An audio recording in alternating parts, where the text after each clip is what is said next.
to the Ramon Foster Show, starring Jeff Saturday, the new coach of the Indianapolis Colts, actually starring Ramon, who does it. He at least works in an AFC South city and otherwise has nothing in common with Jeff Saturday. But Moan, how? I don't care about the Colts either, okay? But how? Either, How do you just take a guy who has zero coaching experience and make him a head coach? In the world of NFL news, man, that was by far one of the most shocking things I had seen. It is. That's almost like, hey, man, will you come do this favor for me? Hold this murder weapon for me while I go down the street. Oh. The cops are behind me, but it'll be okay. No. I love Jeff, man. I think he does a really good job on the 4-letter network. I think he's a guy that's very respected for his input, his insight, his knowledge as a person, as a man, as a player, all of those things. But managing 53 plus guys, plus people inside the building, plus coaches who have been on that staff for years, for guys that also, you mean to tell me your owner, Indianapolis Colts, feels so good about a guy that never been a head coach that you're willing to leapfrog guys, that you're willing to put the careers of players in his hand? That's one thing that frustrates me about some of the owners in this league. They treat it as if you're just pawns on a table. And maybe that's just what it is. Since I pay you millions of dollars or hundreds of thousands of dollars, I'll do with this what I want. But I looked at that situation and said, but what about those guys in the locker room? As a fan, now I can sit back and laugh man, that is the dumbest thing of the week, right? That's got to be the dumbest thing of the week. It's one thing to fire a coach. I've been in college. They fired my head coach while I was playing. And let me just tell you, the black cloud that hangs over that was just it was a nightmare in the sense of going to do, it wasn't a job then, but going to do the job. I couldn't imagine that as a pro. That's one thing I would tell fans, the financial aspect of being a pro is cool, but you still got to do the work. You don't go to work to lose. Football is way too hard. You're way too invested. I got a call coming in here. It's from A. Rooney. And he wants you to be the head coach of the Steelers tomorrow. Tomorrow. Now, in all seriousness here. Yeah. What would you do after you said yes? Because this is no fun if you say okay. no. I was going to say, if I said. After you said yes, what would you do? I'd have to have a team meeting with the guys. That'd be the first thing. Everybody in the building. Players? No, the players. Everybody. Players first. Players, before the coaches, training staff. Players, coaches, training staff, equipment staff. And all in one room. You have to. You have to, DK. And I think the biggest point of it all is to let everybody in the building know that maybe Irsay is having a joke about it and trying to do the right thing in his mind, but I won't take this as a joke. I said yes because I believe that if I said yes, I'm capable of something that was better than your last coach. But that will be one of the first things I would tell them. This isn't a joke to me. I'm serious about it because guys can read through stuff the same way we think kids don't know certain stuff, right? Players in the league can tell, that coach don't like that coach. Oh, that running back don't like his coach. Or I know he's icing this player out right here for a reason. We see those things. And I think that's the one thing you have to let those guys know. This isn't a game to me. I know you guys sacrifice a lot. That's the first thing I do. And then from there, DK, considering I hadn't been in the building all year, what is this offense? Panic. Yeah. What is this offense? Panic. All the plays run through you.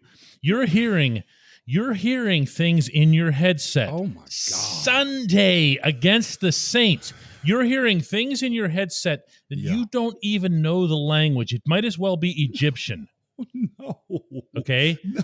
And you're just hearing this stuff and you're going, sounds good, boys. Let's go. Yeah, here we go.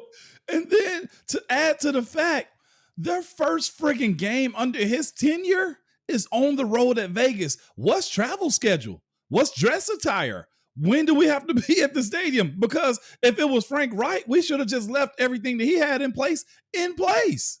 You know what I'm saying? When do we take first down? And when do we take timeouts, coach? Like you're right, DK, lost as a blind dog, man, with no smelling sense. That's how lost you are. Now, I say all this, and we definitely agree that this is just a borderline insane move to do in season, even if your team is way out of it, like the Colts are, and everything else. However, if I throw this in the counter direction and ask you, does the NFL actually overvalue X number of years of doing this and X number, and to make it too hard on guys? Like, I mean, you and I have both seen guys come in the building like a Hines Ward, Carnell Lake and whatever, and they have to just gradually move up from offensive assistant to the assistant. Yeah. Okay. Yeah. All the Dwight Schrute levels along the path. Yeah. And maybe discourage guys. Mm-hmm. You know, how many people have thrown out randomly, Ben Roethlisberger should be the offensive coordinator? Okay. Yeah. Ben's got so much money. The last thing he needs is that kind of headache, okay? It's that kind of stress. However, don't tell me that if Ben walked in the building right now, he wouldn't do better. You know what though, DK? But for how long? I don't know. That's the real thing. It's like you do better, but for how long? Because the first trick is good. Can you do that trick over and over again as far as play calling? Can you do that first trick again? Can you do that next trick when it comes down to short yardage? Like what plays? You can't call them as if you're playing. Mm-hmm. You know what I'm saying? That's like me trying to coach OL. I've heard that. You throwing around a few like nah, I don't. It's different because you actually got to teach people. You actually got to lead people. You actually got to make like strong decisions when it come down to the plan of the game. So no, it's not that easy. I do think you need some experience. Coach Tomlin coming in as young as he was, Sean McVay coming in as young as he was. Both of those dudes are football nerds, though. Ask anybody around that's ever been around them. They were, like you said, mailroom guys and drawing up key cards type of stuff and studying offensive and defenses before they could ever get a position. This dude's never had a position. No, he's only coached in a high school in Georgia. The amount of studying and the nerdiness, to borrow your term here, that goes into becoming even just an assistant to a positional coach. The amount of things and trends and histories and back and forths between offenses and defense that they study, that they analyze. And here comes that term. Everybody knew it was coming. The amount of film that these people have consumed over the course of their lives, not their NFL tenures, their lives. I'm sorry. That is not, yes, head coach is a motivational position. Yeah. Yes, it helps to have the respect of those in the building. Jeff Saturday is probably going to be able to pull off both of those. Yep. But on a strategic sense, he had better be flanked, and I mean flanked, by superb, advanced, knowledgeable people. Yes, my brother. We could go on and on. Yeah, and on we about could. This one. We could. But luckily, that's not your franchise. Okay, I say shame. Oh my goodness! When we come back, what's it going to take to get this running game going? Can we really dig into this? Yeah, we can.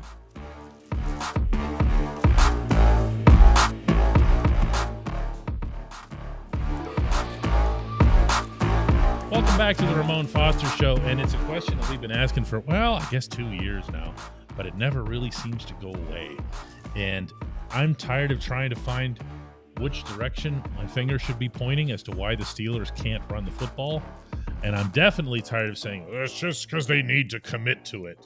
Man, they commit. They commit like first down, second down, 1.5 yards, 2 yards. That's it. That's committing. Yeah, they just can't make it happen. Why, Moan? Why? What's happening here? I mean, let's really let it fly here. No prisoners. No prisoners. I'd say scheme, a little bit of it too.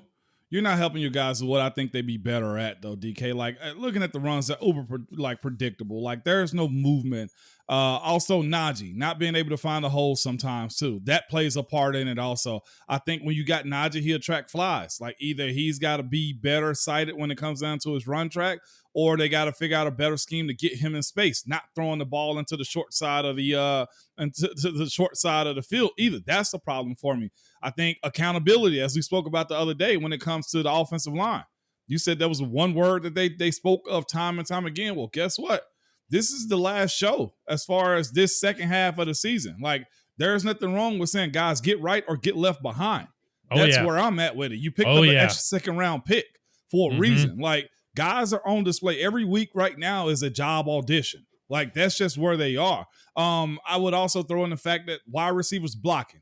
Although I hadn't been very detailed in watching what that looked like, but that plays a part too as far as like the 4 and 5 yards. But truthfully, DK, I probably didn't miss anything because we don't even get to the open field as much to make sure there is a bigger explosion play. How many explosion plays do we have on the ground this year? That's not like a little trick play or something that's an end around, which to me is dead too.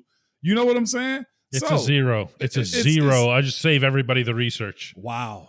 So it's play call and DK, of course, that has to play a part in it as far as what are they presenting you with against what you're actually doing against it. Is will also the guys up front being able to push bodies around. But I'll say this too in their defense. If you put us in the same predictable sets that says this, if it says 75% of the time they run the ball in this set, and of those 75 times we're only averaging 2.6 yards, why are we still running it?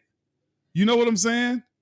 Like, that's a style point. That to me is a part of it too. The other half too, DK, is sometimes you have to toss the ball around other than throwing it to the flat for a quick screen to get the run game open up a little bit. Mm-hmm. I don't think nobody spreads out. Yep. You see what I'm saying? When they line up in these tight sets, I don't think nobody believes they can run the ball. So look, guess what? I'll just commit to it myself. You know, we could get into individual offensive linemen. We can get into, like you said, the schemes and the sweeps, which never work. Right. And you can even get into things like first half versus second half. Like, if you were to just pound a team in the first half, even if they were all pointless runs, and you can come at them in the second half, Najee's style strikes me as being the kind where if he gets you in the fourth quarter and you're a little worn down, he's going to drag you down the field and he's going to make an impact. Go ahead. Are we that patient though? No, hell no. Okay. And you don't have, not only that, but you don't have a cause to be patient because you don't have anything else to throw into the mix. Okay. Because this guy's got no imagination.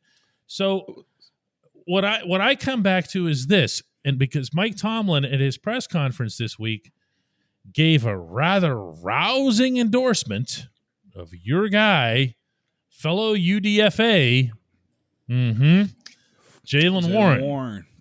And if these two people, Warren and Najee, had just shown up in training camp and nobody knew who they were or how they were acquired, who would have been the starting running back this whole season? Yeah. Probably Jaylen. Isn't that funny how that works? How that gets prioritized over winning that week's game. Don't give me that, DK. Because you know that type of stuff as a UDFA undrafted free agent always ticks me off for a lot of different reasons. Well, and you agreed with me. Production. I do agree with you. Production, and we've said that time and time again to as far as Jaylen being in front of him. I hate it's that way, and I know why it's that way too, because you can't look bad. You also drafted him for a reason. First round. That's a reason thing that really jumps out. It's the first round thing. It's not Anthony McFarland here. Okay, this is first round. And if you start the other guy over him, you come across like you're making some big sweeping statement that says first round bust. Yeah. And we'll have to go back and look at the tape too versus what does the box look like with Jaylen and how do they stack it up also against Najee too. That's fair. A part of it too, to be fair to Najee. There's people inside the team who will point out to me on a regular basis, somewhat cynically, that most of Jaylen Warren's big plays, the ones that we really like and say is super awesome and everything, come on third down draws, everybody's back off the line of scrimmage, 2nd and 20. things Nickel. like that. Right. Yep. And those should be big running gains. Okay, now let's say this too, DK, for the smart people in the room, and we got some smart listeners on this pod too. Well, in those sets, how come we don't spread the team out the same way you do on third down as you do in first, if that works better in the run game? Because if that's the case and there's more wide receivers out there, meaning you're in the nickel set, you got 4 wide receivers out there in the running back, then why don't we spread them out like that anyway? Move Pat off the line of scrimmage, right? Spread the defense out. That way we can get there for Najee. That's my issue with it, okay? We used to line up, and I hate referencing this, but this is something we've done and it's worked, right? We used to get in just empty formations with Le'Veon being able to be out, and then he motioned back into the box. Still a 5-man offensive line up front, 1 back and 1 quarterback. Everybody else is spread out away from the box, and we do work right there. Nickel on nickel as far as, look, they got DBs in. So let's operate in that. Why not go sub?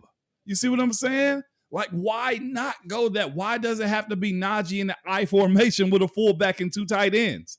You see what I'm saying? I do. That's fighting City Hall to me. And if you're that incompetent, DK, then you shouldn't be at the job.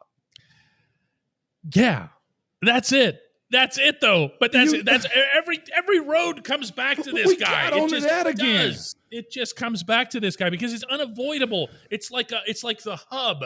Okay, all the discussions and everything else ends up doing this, and right in the middle is having the lobotomized coordinator, and that's just you can't get past it.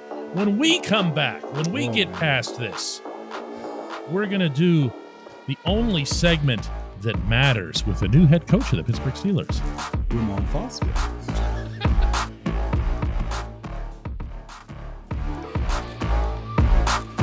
And welcome back to the Ramon Foster Show, and the only segment that matters, brought to you as always by our friends at the Get-Go Cafe and Market, where quality is at the core of every menu item. 3 expert chefs fine-tune every detail so that every sub, burger, salad, wrap, drink, and app is crafted for craveability. Order your favorite entry at the Get-Go Cafe and Market today. Better believe it. Moan, this one's fun. This comes from Mr. G. Okay. And he leaves us in the comment section at TK Pittsburgh Sports. And he says, a little bit of a twist here. Hey, Lil Foster. There we go. Regarding illegal man downfield, it seems to me that back in the day, that was only called on the old-fashioned screen passes to a running back. Same here. Yeah. The lineman blocked for a predetermined count. Then he would slide downfield, having trust in the quarterback to have released the football. But now the calls are coming as a result of the RPO calls. That means run-pass option. So is it a timing thing? If the linemen aren't leaving too early, then is the quarterback taking too long at the mesh point and holding the ball too long before throwing it?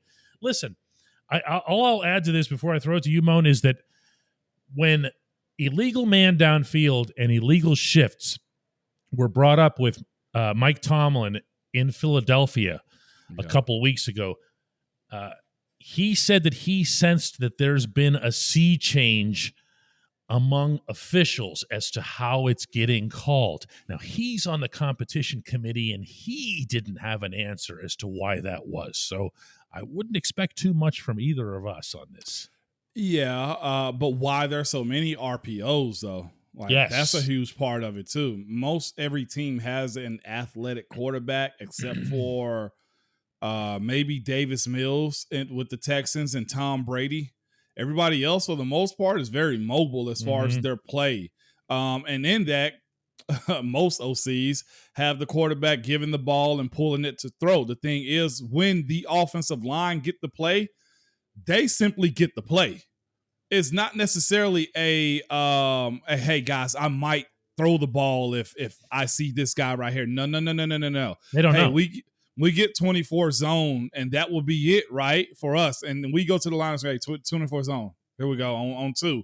And we get it, and next thing you know how many times I heard Heath get the ball, and I'm like, I thought we were run blocking. Because you have to sell it as a run, and you got to block it to convince the defense that it is a run in a sense, because if I just, just pitter-pat my feet and not actually block the run and a run pass option type of offensive play, you gave it up. It's the TFL, you and those gave type it of up. So offensive linemen, they operate as if it's a run play. And sometimes the quarterback pulling the ball and actually throwing the ball can be a discrepancy between a guy not having anybody shaded on him, so get up the field quicker. That right there is why, and a lot of teams are doing those types of plays too. So is it excusable that the Steelers have had this many illegal man downfield penalties? Because they don't seem to think so. At least that's not what they're being told by the coaches. They lead the league.